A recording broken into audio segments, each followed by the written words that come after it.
Is it true hadith that there is shifa in cow milk and disease in its flesh?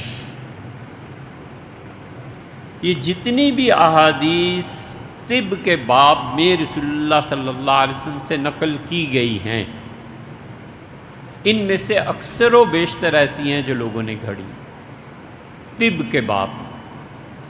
حضرت رسالت مآب صلی اللہ علیہ وسلم اللہ کے رسول تھے، انہوں نے طب میں جو چیزیں بتا دی ہیں کہ رائی سے تمہیں نفع ہوگا، شہد میں اللہ نے فرمایا شفا رکھی ہے، یہ سب چیزیں اس معاشرے کے مطابق ہیں، موسم کے مطابق ہیں۔ اگر اس میں کچھ اونچ نیچ ہو جاتی ہے تو اس پہ حدیث پہ فرق نہیں پڑتا۔ جن صحیح احادیث سے رسول اللہ صلی اللہ علیہ وسلم علاج تجویز فرمایا وہ بالکل برحق۔ شہد ہے، اللہ تعالیٰ نے فرمایا شفا رکھی ہے، لیکن ڈاکٹر اگر منع کر دے تو بالکل رک جانا چاہیے۔ ڈائبٹیز ہے، کچھ اور مرض ہے، کوئی ہزاروں چیزیں ہیں جو ڈاکٹر جانتے ہیں، ہم نہیں جانتے۔ ڈاکٹر کی بات کو ترجیح دی جائے گی، اس لیے کہ اس وقت بعض بیماریاں تھیں ہی نہیں۔ یہ بیماریاں تو اصل میں پیدا ہوئی ہیں جب سے انگریزوں نے دنیا میں ترقی کر کے پبلک کو اپنے کنٹرول میں لیا۔ 1870-75 اس زمانے میں پہلی شوگر مل ہندوستان میں لگی تھی۔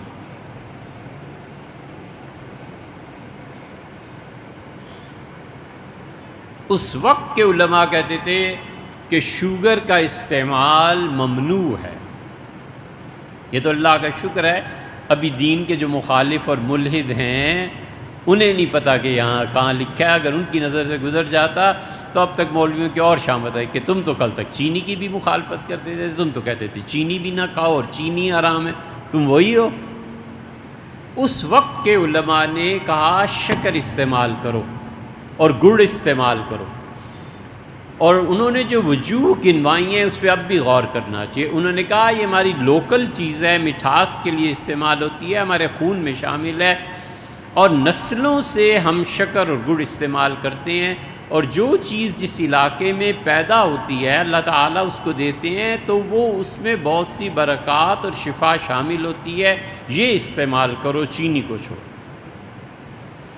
دوسرے وہ کہتے تھے جس میں کیمیکلز ڈالے جاتے ہیں، ان کیمیکلز سے آئندہ بیماریاں بڑھ جائیں گی، ان کیمیکلز کے ذریعے ایسی ایسی بیماریاں لگ سکتی ہیں جس کی وجہ سے انسانی صحت کو نقصان پہنچے گا، اور اللہ نے یہ اجازت نہیں دی ہے کہ تم اپنی صحت کو اپنے ہاتھوں برباد کرو۔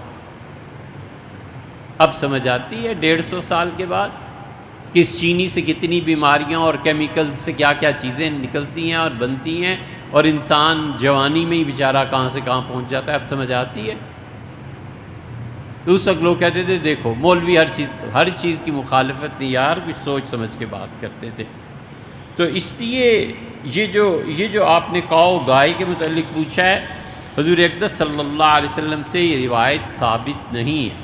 ایک دوسری روایت بھی ہے کہ حضور اقدس صلی اللہ علیہ وسلم کہ گائے کے گھی میں شفا ہے اور دودھ میں پتہ نہیں بیماری ہے اور کیا کیا، وہ بھی حدیث صحیح ہے۔